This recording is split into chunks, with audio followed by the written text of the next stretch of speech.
The Miami Dolphins picked up a massive Week 1 win against the Jacksonville Jaguars, but we are not stopping here because we have to take down the Buffalo Bills this Thursday night. And I appreciate every one of you for help getting us to 59K subs. I want to get to 60,000 this Thursday against Buffalo. So hit that sub button if you want more Miami Dolphins content covering this team, but also to take down the Bills on Thursday.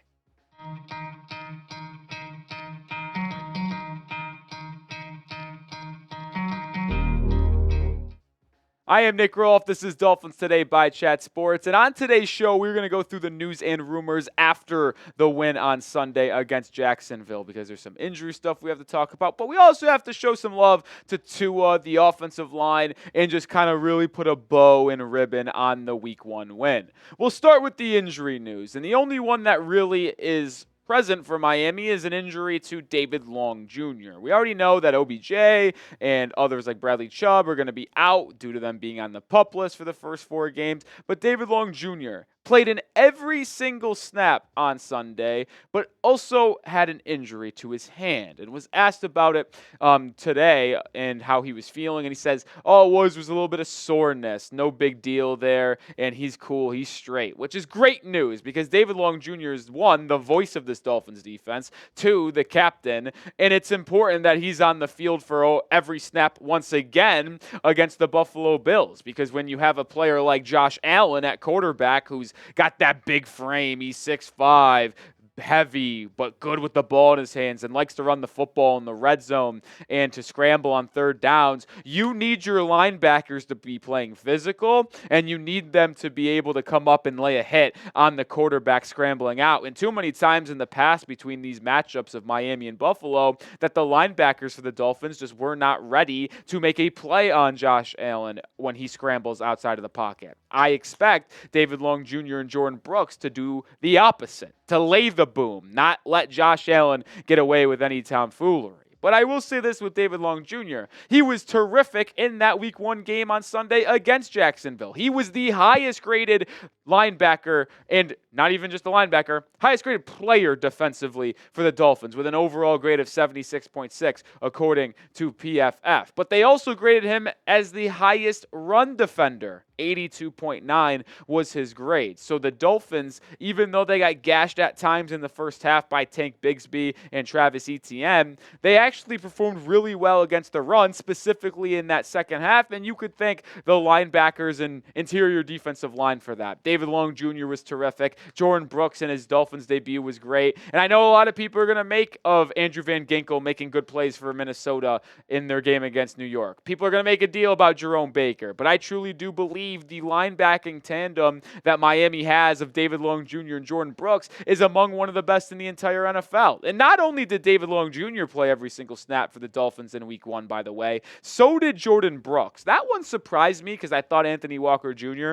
was going to be rotated in there more, especially on pass-heavy situations, because he is one of the best PFF-graded pass coverage linebackers over the past 3 seasons. But ultimately, they rolled with the duo of Brooks and Long Jr., and it looked like a dynamic duo in Sunday, and I expect to see them continue to grow and play well together going forward, and they're going to come up huge on Thursday, and they're going to be needed.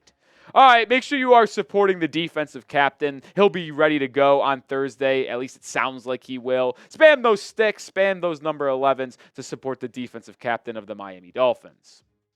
All right, now we got to show some love to the offensive line of Miami because when you think about this crew of Teron Armstead, Austin Jackson, Robert Jones, Aaron Brewer, Liam Eichenberg. It was our biggest concern for the team, and they kind of shut that down. They were really, really good for this football team. And when you think of how the Dolphins actually performed in terms of the trenches this past Sunday, I thought the offensive line did extremely well. In the pass game, they allowed just 3 sacks the entire game, but they also had a collective grade of 78.9. That's not just one person. That is is the entire offensive line. When you think specifically of your two bookend tackles, which are expected to be the best protectors of your quarterback Tua Tagovailoa, well, that's what you got. You got them performing extremely well. Teron Armstead was the highest graded offensive player for the Miami Dolphins with a grade of 87.4. You know who is number 2 on that list? Austin Jackson with a grade of 81.7. So when your left tackle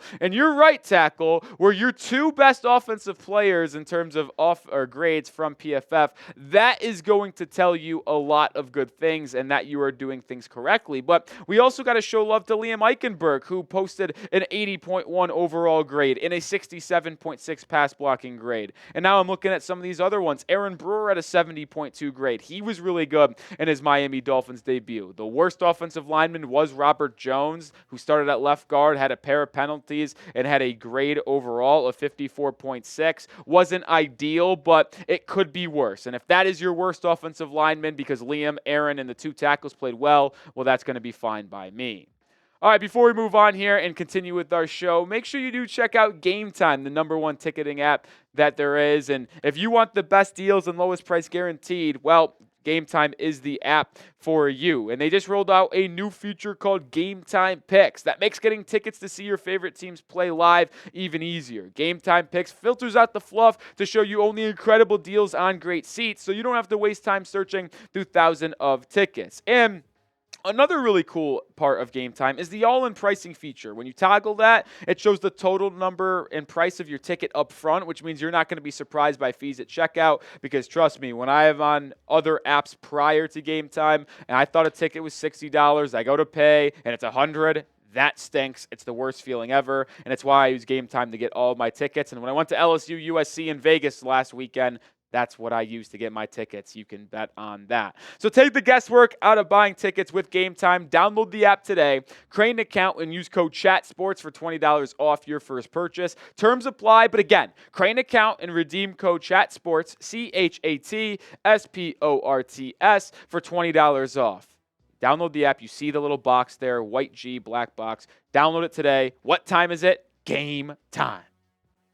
All right, we do have to also dial back our praise for the offensive line. I thought they played extremely well. I did. But they're obviously not perfect. They did an excellent job keeping Tua upright for the most part. But they did struggle in the rushing department. We saw the Dolphins' rushing attack not perform well. They only averaged 3.2 yards per carry.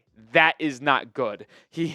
25 carries, 81 yards isn't good at all, especially when Tua ran for 11 yards. So you take away that 11-yard scramble that he had, and it's even worse of 24 carries for 70 yards. That's not great whatsoever. Jeff Wilson was actually the best back with 5.2 yards per carry as he kind of closed that game out with 5 carries late, 26 total yards. But Devon Achane, 10 for 24. Raheem Mostert, 6 for 9. The offensive line is going to need to be better on the run department to get that push at the line of scrimmage. But if they're able to pass protect even 80% of what they did on Sunday against Jacksonville, I'm going to be okay with that, because yes, it's no run game really at all, but the Jaguars front is really, really good, especially when you got players like Arik Armstead, Josh Hines-Allen, and then the former number 1 overall Travon Walker, who had 2 of the 3 sacks, by the way, for the Jacksonville Jaguars. Let's move off the offensive line now and talk about quarterback Tua Tagovailoa, because he was spectacular, in my opinion. And maybe spectacular is the wrong way to put it, because he did finish as 23 of 37 in terms of completion, which is about 62%. But he also did have about 3 or 4 drops, which would have turned that game around. Drops by Raheem Mostert, coupled by Durham Smythe, who was horrible, by the way. Jonnu Smith dropped the pass. So if you get those 4 catches that absolutely should have been caught, we're now talking about a 27 for 37 game, which is much better, closer to 350 at least yards for Tua Tagovailoa. I thought he was really, really good. Had 101 QB rating, including 140 plus in the second half, where he went absolutely nuclear. Found Jalen Waddle for a massive 63-yard catch, 80-yard touchdown pass to Tyreek Hill. He didn't turn the ball over. And that's kind of where is the most important and impressive thing to me for Tua in this game, is that in the entire game, all 4 quarters, he had 0 turnover-worthy throws. There really wasn't any time in the entire game that when it left to his hands, you were like, oh boy, that might be intercepted. No, he was dropping it in the bucket or at least shading it away from the defender so they didn't have a chance to create a turnover. And he had 4 big-time throws as well where he was able to really make it. And what is a big-time throw, you might be asking? Well, it's a throw that is charted, that is above average or in a tight window, deep down the field, perfectly accurate when it needed to be. Tua had 4 of them, 0 turnover-worthy plays. It was the most big-time throws, by the way, by any quarterback in Week 1. And not to mention this as well, Tua Tagovailoa led the NFL in passing yards with 4,600 last season. Well, Tua's 338, at least going into Monday Night Football, is the highest in the NFL for Week 1. All right, we're going to close out the show here in just a second, but it is Buffalo Bills hate week. I hate the Bills. They're my least favorite team in the entire NFL, so I'm spamming my F Buffaloes. If you are with me, spam it down in the comment section. All right, Rolly's last word. This is the last time we're going to talk extensively about the Week 1 game against Jacksonville because it's fully moving on to the Buffalo Bills game just a couple days from now on Thursday night. Grit. That is my one word. I can't tell you enough how impressed I was with the Miami Dolphins. I know a lot of you wanted a more large margin of victory. I was with you. I predicted the Dolphins to win by 17. I thought it was going to be a 34-17 ball game. By the way, just realized that right now in this moment, I exactly predicted how much the Jags would score. I just thought the Miami Dolphins would score a little bit more themselves. But to find themselves down 17-7 at halftime. The Jacksonville Jaguars on the precipice of going up 24-7 and ready to take a 3-score lead. Javon Holland knocks that ball out. Next play, Tua, 80 yards to Tyreek Hill for a tutty. That is a gritty come-from-behind victory. And a lot of fans are not happy with how they looked. I will take an ugly win over a pretty loss every single day of the week. And I'm telling you this as well. I do not think that this Dolphins team last season would have won that game. But with a new roster, more veteran leadership, some different coaches as well on the staff, they were able to pull it out from behind. They were fast. They were physical. The defense pitched a shutout in the second half, made Trevor Lawrence look like he was seeing ghosts in the final 30 minutes of that ball game. I could not be more impressed with this team. And this win, to me, tells you more about this Dolphins football team than this 70-20 win last season against Denver did. I would take this win over that one every day of the week. Builds character, folks. All right, make sure you are subscribed to the channel and tune in to our watch party on Thursday. This is the thumbnail, so if you see it live, this is what you got to click on. Dolphins, Bills, massive game. Already feels like a playoff-type atmosphere, a big ball game. Miami's hosting those shitty Bills on Thursday night, so hit that sub button and make sure you join us.